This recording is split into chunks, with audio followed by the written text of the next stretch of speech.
कदम कदम बढ़ाए जा, खुशी के गीत गाए जा, ए जिंदगी है कौम की तू कौम पर लुटाए जा।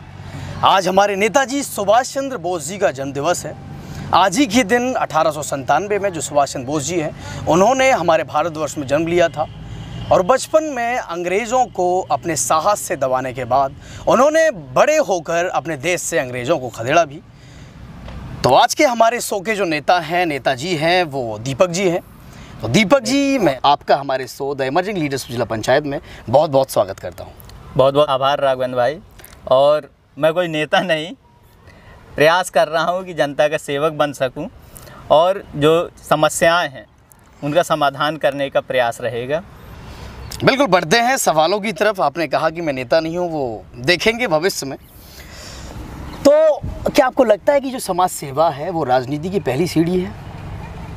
समाज सेवा राजनीति की पहली सीढ़ी तो कह सकते हैं एक हिसाब से, क्योंकि वर्तमान परिप्रेक्ष्य में जो चल रहा है तो भले ही उसने कुछ समाज में किया हो परिवर्तन या कुछ प्रयास किए हों परिवर्तन लाने की या ना किए हों, लेकिन आपने देखा होगा कि हर जगह वर्तमान में दो चीज़ें सबसे ज़्यादा चल रही हैं। एक तो समाज सेवी और दूसरा है युवा नेता। तो नेता तो होता है जो युवाओं का नेतृत्व कर सके, लेकिन अगर नेतृत्व करने की बात की जाए तो मुश्किल से दो दोस्त ही उसके साथ नहीं होंगे, और वो लोग लिखते हैं युवा नेता। समाज में परिवर्तन लाने के लिए उन्होंने भले ही कुछ ना किया हो। अभी आप खुद देखेंगे कि गांव में जो चुनाव होंगे उनमें पौआ खुद बांटते फिर रहे होंगे, और समाज से भी।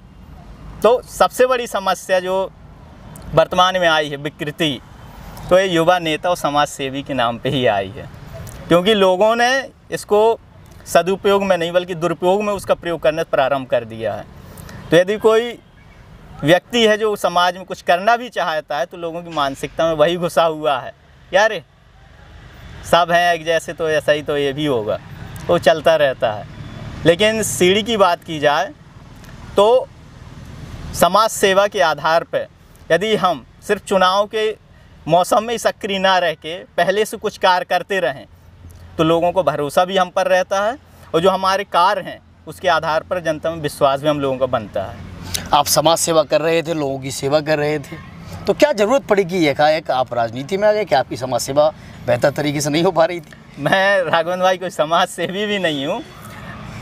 नौकरी के साथ साथ जो भी मुझसे आन पड़ता था या लोगों की जो ज़रूरत हो सकती थी कि समाज में जागरूकता कैसे आ सकती है, तो इस तरीके के छोटे मोटे कार्य हम लोग करते रहते थे।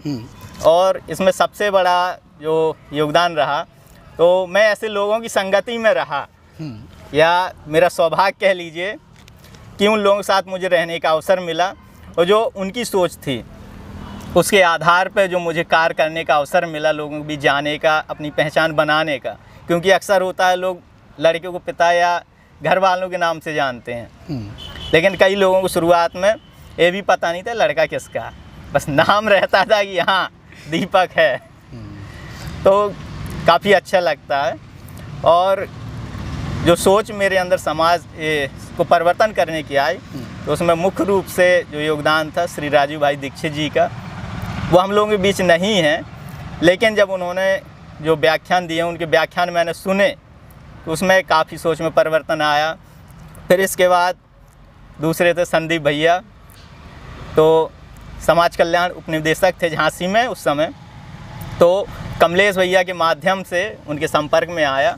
तो फिर वो सीढ़ियाँ आगे बढ़ते गए कि हाँ समाज में परिवर्तन, समाज जिस दिशा में जा रहा है उसमें परिवर्तन लाने की बहुत ज़्यादा आवश्यकता है। बिल्कुल, लेकिन क्या लगता है आपको, क्या राजनीति के बिना ये संभव नहीं है? समाज में राजनीति के बिना परिवर्तन नहीं लाया जा सकता है? राजनीति में परिवर्तन जो समाज में परिवर्तन लाना है तो राजनीति एक माध्यम है, क्योंकि मैंने 3-4 विभागों में काम भी किया विभागों में, और वर्तमान में अभी नौकरी भी कर रहा हूँ। तो जो हम कह सकते हैं भ्रष्टाचार, तो भ्रष्टाचार इतनी चरम सीमा पे है, यदि आप कुछ करेंगे भी, मान के चलिए मैं हूँ या कोई भी हो मेरे जैसा, तो अगर कुछ करेंगे भी, किसी के खिलाफ़ लिखेंगे भी, तो हो सकता है आप ही को गलत सिद्ध कर दिया जाए। तो सबसे ज़रूरी है यदि पावर में है हमारे पास तो उस पावर का सदुपयोग कर सकें।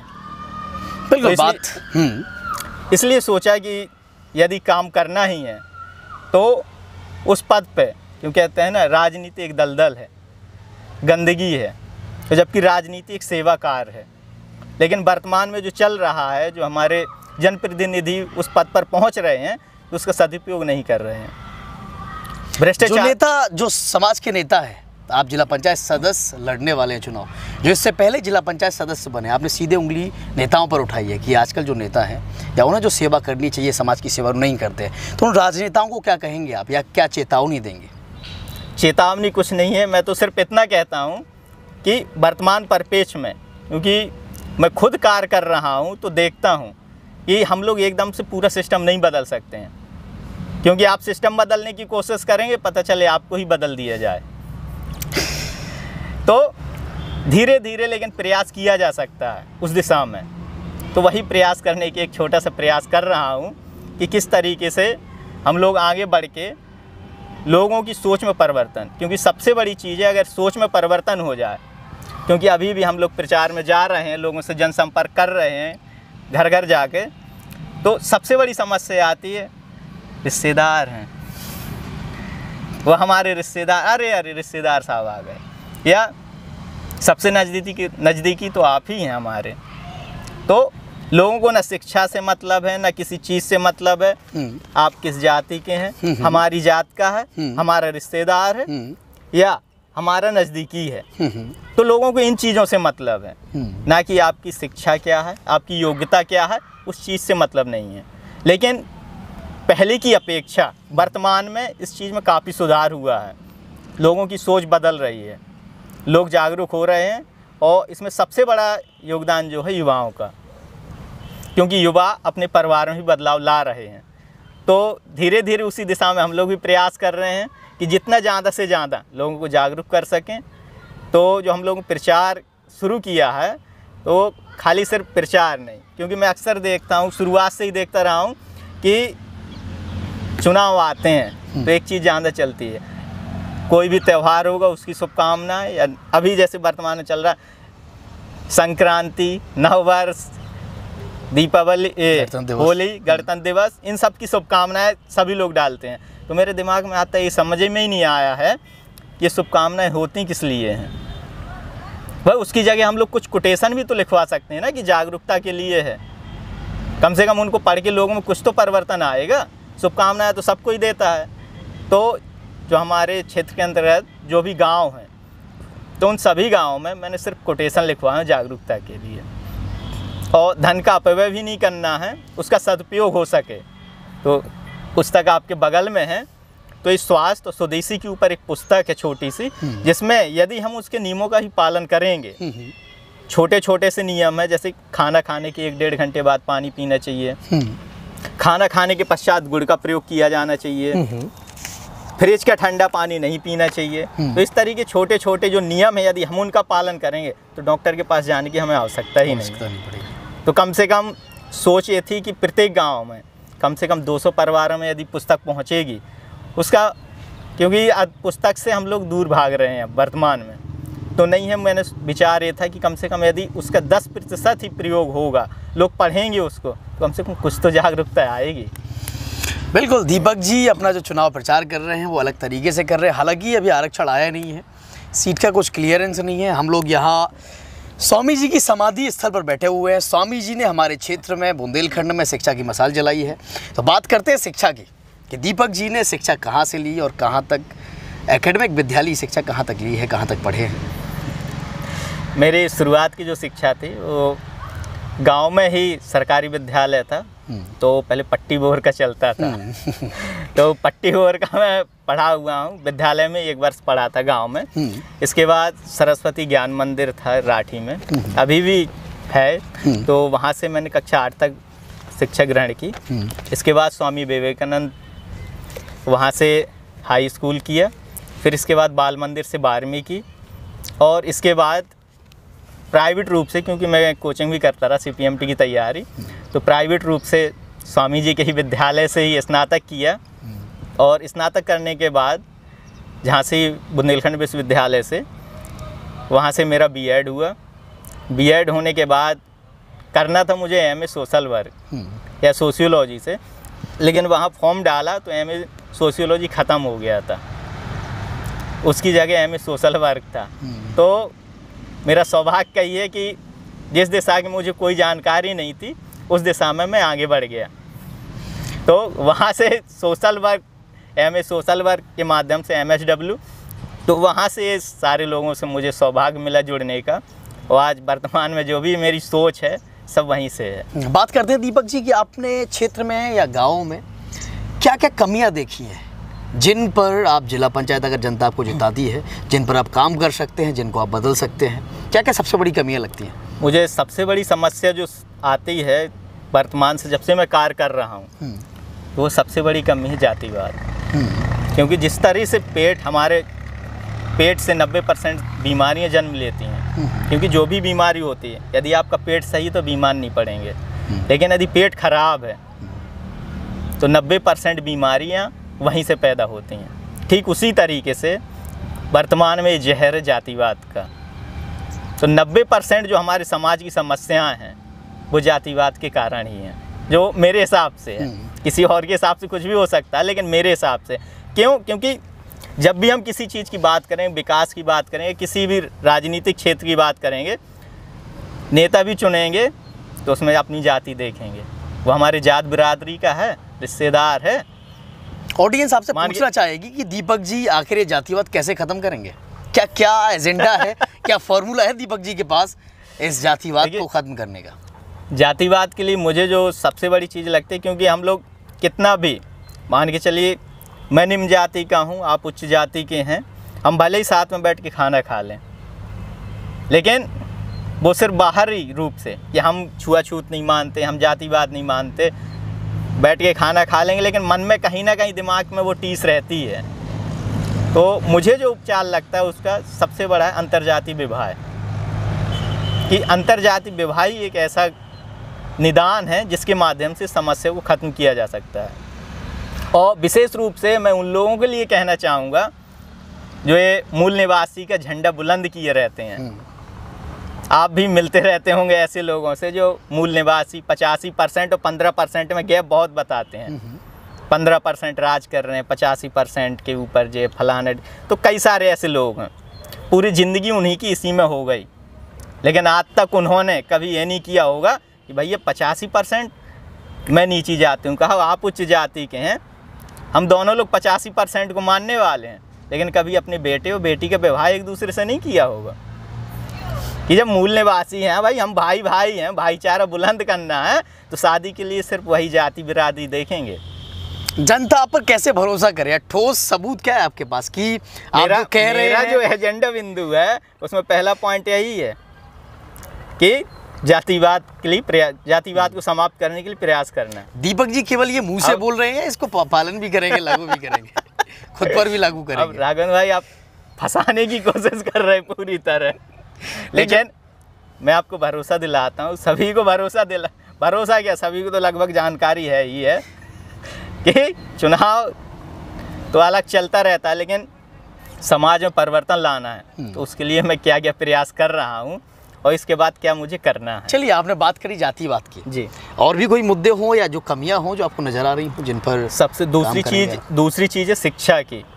क्योंकि यदि व्यक्ति के पास शिक्षा है तो कोई भी जनप्रतिनिधि होगा व्यक्ति को उल्लू नहीं बना सकता है। अभी क्या है, अभी वो जाता है तो ये नहीं कहेगा कि आप पढ़े लिखे हैं तो इसके नाम पर मुझे वोट दीजिए, मैं इतना पढ़ा लिखा हूँ या मेरी शिक्षा ये है या मुझ में इतनी योग्यता है तो इसके नाम पर वोट दीजिए। क्योंकि मैं खुद जा रहा हूँ तो लोग ये नहीं देखते कि तुम्हारी योग्यता क्या है। 70% ऐसे लोग हैं जो ये प्रश्न ही नहीं करते, वहाँ की 30% में वो जो शिक्षित हैं तो उन्हें बताने की ज़रूरत ही नहीं है, वो तो देख के ही सभी कैंडिडेट्स आते हैं, सबसे बातचीत होती है, सभी शिक्षा की बात करते हैं, लेकिन दीपक जी पर्सनली शिक्षा पे कैसे बदलाव लाएंगे या शिक्षा को कैसे बेहतर बनाएंगे? शिक्षा के लिए जो मेरे विचार हैं वो जो मैं चुनाव के बाद उस पर अमल करूँगा, या उससे पहले भी हम लोग विद्यालय में जाके बच्चों का प्रत्येक शनिवार को विद्यालय में जाके सांस्कृतिक कार्यक्रम है, नुक्कड़ नाटक हैं, वो प्रतियोगिताओं के माध्यम से बच्चों को जागरूक करते रहे हैं। तो उसी को आगे बढ़ाते हुए जो मेरे दिमाग में है, जो मेरे अपने एजेंडा बिंदु में भी उसको सम्मिलित किया हुआ है कि जो सरकारी विद्यालय हैं, क्योंकि वहाँ कमी किसी चीज़ की नहीं है, कमी है तो हमारे आत्मबल में। जो हमारी विद्यालय प्रबंधन समिति बनी हुई है उसकी निष्क्रियता पर। यदि विद्यालय प्रबंधन समिति और गांव के लोग जागरूक हो जाएं तो जो प्राइवेट विद्यालयों में बच्चों को पढ़ाने की आवश्यकता ही नहीं है। सरकार खुद इतनी सुविधा दे रही है, तो उसी को डिजिटल रूप में, क्योंकि कई विद्यालय आपने नाम भी सुनोगे, डिजिटलीकरण, अंग्रेजी विद्यालयों के, इंग्लिश मीडियम विद्यालयों के पीछे छोड़ रहे हैं। तो प्रोजेक्टर के माध्यम से जितना ज़्यादा से ज़्यादा संभव हो सकेगा, प्रोजेक्टर और खेलकूद विधि और अन्य जो माध्यम से उनका प्रयोग करके शिक्षा को बेहतर बनाया जाए। क्योंकि यदि शिक्षा बेहतर होगी, बच्चे शुरुआत से ही उस दिशा में आगे बढ़ेंगे, तो भविष्य में मुझे नहीं लगता है कि उनको कुछ ज़्यादा जानकारी देने की आवश्यकता है, क्योंकि वो खुद इतने जागरूक होंगे कि अपने हक की लड़ाई खुद लड़ लेंगे। बिल्कुल, क्योंकि बहुत से लोग हैं जो 2 पल की रोटी के लिए यहाँ वहाँ जाते हैं, पलायन करते हैं, गांव में रुकते नहीं हैं। क्या आपके पास उनके लिए भी कोई प्लान है या उनके लिए भी कुछ मैं कर सकते हैं? अभी जिस विभाग में कार्य कर रहा हूँ, तो रोजगार से जोड़ना ही उसका काम है। स्वयं सहायता समूह का नाम सुना होगा आपने। तो सरकार इतनी सुविधाएं योजनाओं के माध्यम से दे रही है कि यदि ग्रामवासी हैं, यदि उनका उपयोग किया जाए तो उनको कहीं जाने की आवश्यकता ही नहीं, वो घर बैठे रोजगार पा सकते हैं। उसके लिए सरकार आर्थिक रूप से मदद भी प्रोवाइड करा रही है। लेकिन समस्या है हमारी जागरूकता की, और सबसे बड़ी कमी हम खुद में है, क्योंकि हम इतने स्वार्थी हो जाते हैं। यदि हमें थोड़ा सा लाभ दिखेगा, फिर हम ये नहीं देखेंगे कि सरकार क्या दे रही है, सरकार का उद्देश्य क्या है, या इसके माध्यम से जो अगला व्यक्ति हमें जानकारी दे रहा है उसका उद्देश्य क्या है, हम इतने आगे बढ़ सकते हैं। उससे मतलब नहीं है। सरकार कुछ भी राशि दे रही कि आप इतना राशि हम प्रदान करें, आप अपना खुद का स्वरोजगार शुरू करिए, तो उस पर ध्यान नहीं देंगे। 1 लाख दिया, अब पता चले लड़की की शादी है, परिवार में किसी की भी शादी है, खर्च कर दिए।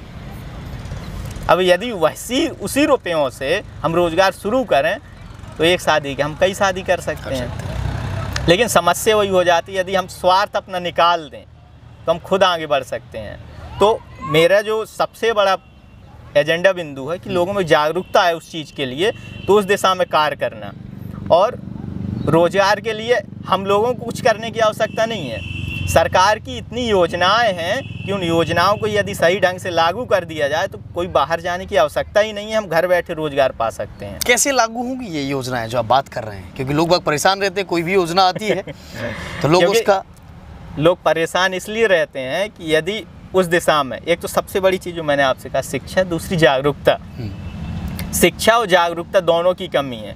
यदि हम सामने वालों को भरोसा दिलाते भी हैं तो उसे भरोसा नहीं होगा।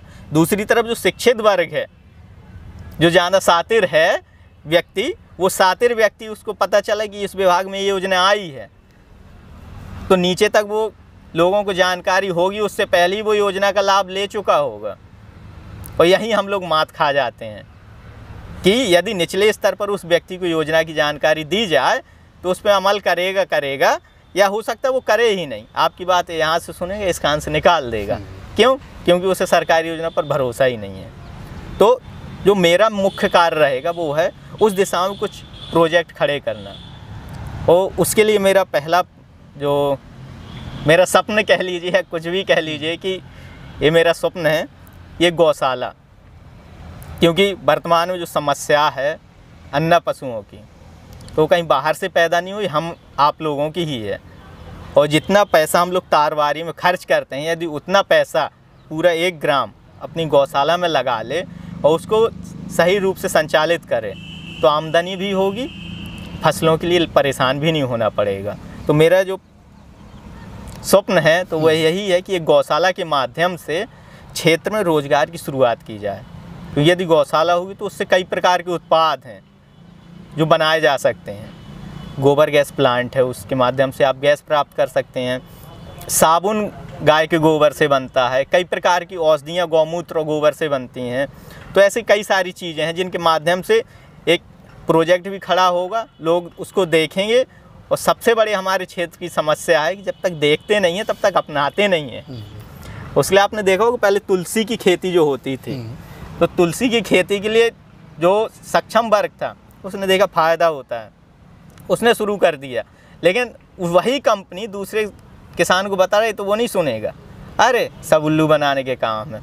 लेकिन जब उन्होंने देखा कि बड़े किसान हैं, इतनी आमदनी हो रही है, तो फिर अन्य किसानों ने भी शुरू कर दी। आप देख रहे हो कि क्षेत्र में लगभग कितने जगह तुलसी की खेती हो रही है। बिल्कुल। तो वही प्लान मेरा है कि धीरे धीरे इस तरह के प्रोजेक्ट खड़े करके तो एक तो रोज़गार भी मिलेगा और दूसरों लोगों को एक प्रेरणा भी मिलेगी कि हाँ इस तरीके के काम हो सकते हैं, तो हम भी छोटे स्तर पर शुरू कर सकते हैं। बिल्कुल।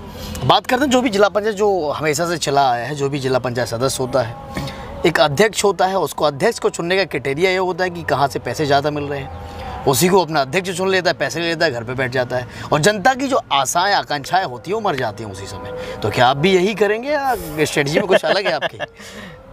मेरा जो चुनाव प्रचार से आप देख रहे होंगे या उससे पहले भी जो भी करता हूँ एकदम हटके होता है, और अभी भी जो लोग मुझे जानते हैं, अच्छे से समझते हैं, उन्हें भी अच्छे से पता है कि अगर ये वहाँ पहुँचा तो करेगा क्या, क्योंकि इसका काम ही है लोगों को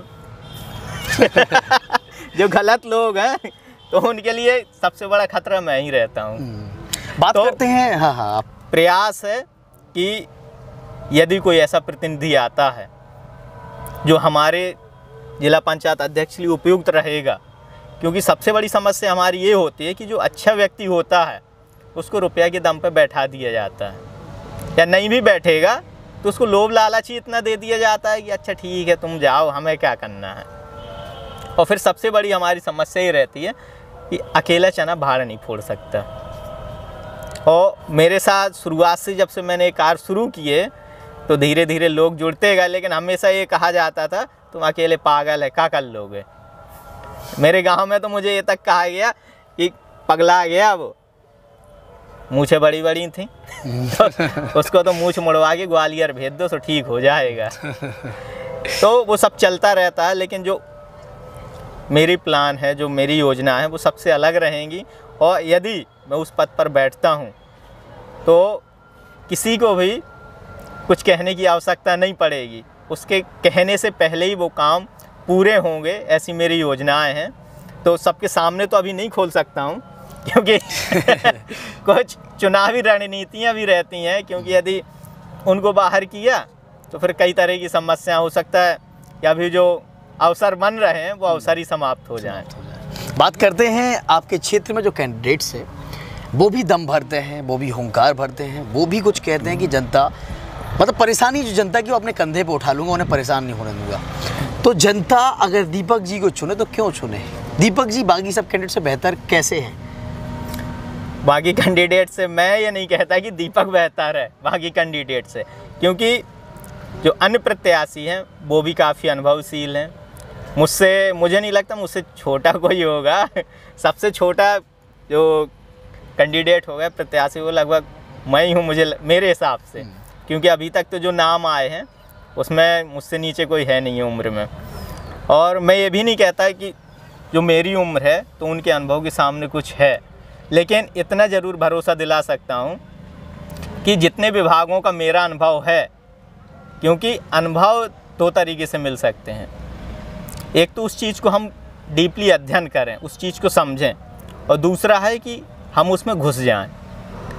तो लगभग 4-5 विभागों में मैं पूरी तरह से घुसा हुआ हूँ। वहाँ किसी भी तरीके से या ये कह लीजिए नौकरी के माध्यम से तो इतना अनुभव हो चुका है कि कौन सी योजना कहाँ से क्या होती है और किस तरीके से कहाँ गड़बड़ होती है और किस तरीके से जो हमारी ग्रामीण जनता है उसको लाभान्वित किया जा सकता है। बिल्कुल, लोग ये भी सवाल उठाएंगे कि दीपक जी ने समाज में जो पौधे रोपे हैं, अपने काम जो रोपे हैं, अब उनको काट रहे हैं दीपक जी, या उन्हीं का फल आज दीपक जी राजनीति में अपना चेहरा चमकाने के लिए ले रहे हैं? ये भी जनता का सवाल। हाँ, कहने वाले कुछ भी कह सकते हैं, क्योंकि विरोधियों को जब कुछ नहीं मिलता है तो जो छोटी से छोटी बात होती है, अब पता चले कोई कार्यक्रम चल रहा है तो छींक आ गई तो कुछ नहीं मिलेगा तो बताओ मंच पे छींक रहे हैं। तो इस तरीके के कई प्रश्न उठ सकते हैं या लोग उठाएंगे, उठ क्या सकते हैं, उठाएंगे ही, क्योंकि कमी नहीं मिलेगी तो कहीं ना कहीं कुछ भी या नहीं है तो कहानियाँ या बातें गढ़ सकते हैं। क्योंकि अभी तो ये राजनीति का माहौल चल रहा है, इससे पहले भी जो कार्य मेरे द्वारा किए जाते तो फेसबुक पे ही कई फर्जी आईडी बना के बदनाम करने के उद्देश्य से कि ये फलाना ये ढिकाना, दुनिया भर की नौटंकी होती रहती थी। तो उन चीज़ों की यदि मैं परवाह करता, क्योंकि सबसे ज़्यादा विरोध तो मेरा घर ही पे हुआ है कि जितना कमाता है लोगों में लुटा देता है, और वर्तमान दुनिया इतनी स्वार्थी, तुम पूरी ज़मीन जायदाद भी दे दोगे तो तुम्हारा एहसान नहीं मानेंगे।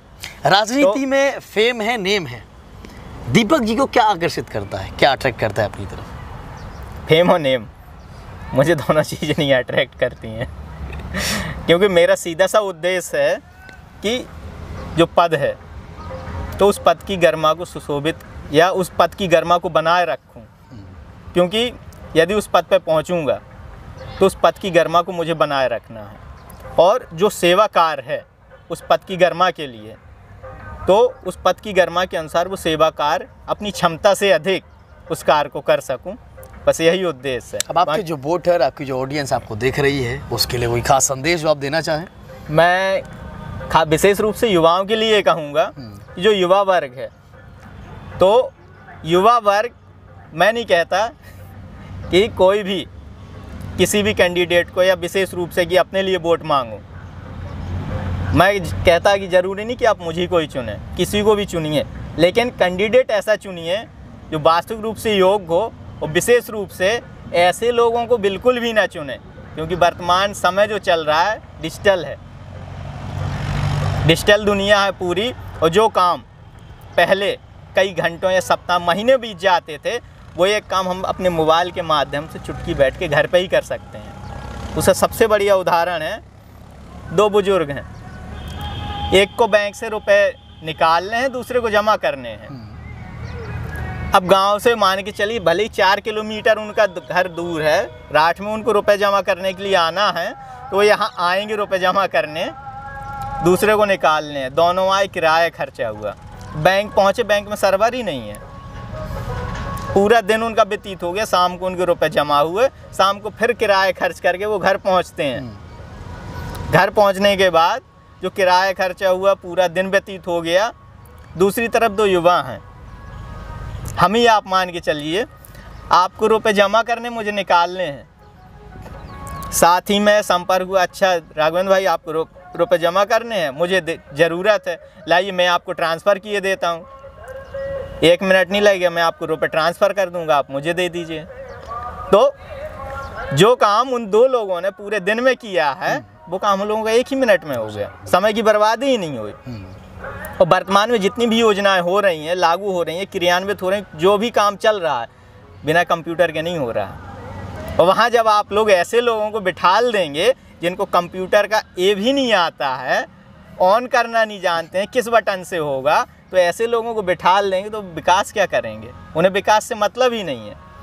तो मेरा सबसे बड़ा जो निवेदन है युवाओं से है कि ऐसे लोगों को प्लीज़ ना भेजें।